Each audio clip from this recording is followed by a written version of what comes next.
Welcome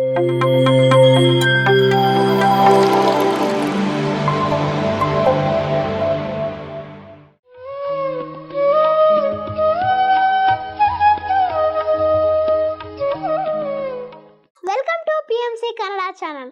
ನಾನು ನಿಮ್ಮ G ಕನ್ನಡದ ಕಣ್ಮಣಿ ಶಿಕ್ಷಕ್ ಅಭಿಷೇಕ್. ಇಂದು ನಾನು ನಿಮಗೆಲ್ಲ ಒಂದು ಸಣ್ಣ ಕಥೆನ ಹೇಳ್ತೀನಿ. ಒಂದು ಕಪ್ಪೆ ಒಂದು ಬೆಟ್ಟ ಹರಿದಕ್ಕೆ ಹತ್ತಿರುತ್ತೆ. ಆ ಕಪ್ಪೆ ಹಿಂದೆ ಕೆಲವು ಕಪ್ಪೆಗಳು ಬಂದ್ಬಿಟ್ಟು, ಏ ಕಪ್ಪೆ, ನೀನು ಆ ಬೆಟ್ಟನ ಹೇರ್ತೀಯ, ಇಲ್ಲಿವರೆಗೂ ಯಾರು ಸಹ ಆ ಬೆಟ್ಟನ ಹತ್ತಿಲ್ಲ, ಇನ್ಮುಂದೆನೂ ಹತ್ತಕ್ಕೆ ಆಗಲ್ಲ, ನೀನು ಇಳಿ ಕೆಳಗೆ ನೀನು ಬಿದ್ದು ಬಿಡ್ತೀಯ, ಹಂಗೆ ಹಿಂಗೆ ಅಂತ ವ್ಯಂಗ್ಯವಾದ ಮಾತುಗಳನ್ನು ಆಡಲಾರಂಭಿಸಿದವು. ಆ ಕಪ್ಪೆ ಆ ಕಪ್ಪೆಗಳ ಮಾತಿಗೆ ಕಿವಿ ಕೊಡದೆ ಮುಂದೆ ಸಾಗುತ್ತಿತ್ತು. ಏಕೆಂದರೆ ಅದಕ್ಕೆ ಕಿವಿ ಕೇಳಿಸ್ತಾ ಇರಲಿಲ್ಲ.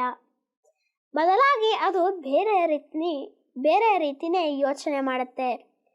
ಓ, ಇವರು ನನಗೆ ಪ್ರೋತ್ಸಾಹಿಸುತ್ತಿರಬಹುದು, ನೀನು ಬೆಟ್ಟವನ್ನು ಹತ್ತು ಅಂತ ನನಗೆ ಧೈರ್ಯ ತುಂಬ್ತಾ ಇರ್ಬೋದು ಎಂದು ಹಾಗೋ ಹೀಗೋ ಕಷ್ಟಪಟ್ಟು ಕೊನೆಗೂ ಪ್ರಯತ್ನ ಪಟ್ಟು ಆ ಕಪ್ಪೆ ಒಂದು ಬೆಟ್ಟವನ್ನು ಹೇರೇ ಬಿಡ್ತು.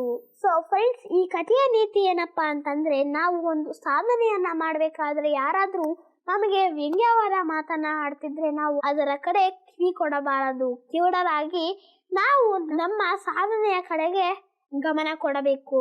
ಫ್ರೆಂಡ್ಸ್, ಮತ್ತೆ ಮುಂದಿನ ಕಥೆಯೊಂದಿಗೆ ನಾವೆಲ್ಲರೂ ಸಿಗೋಣ.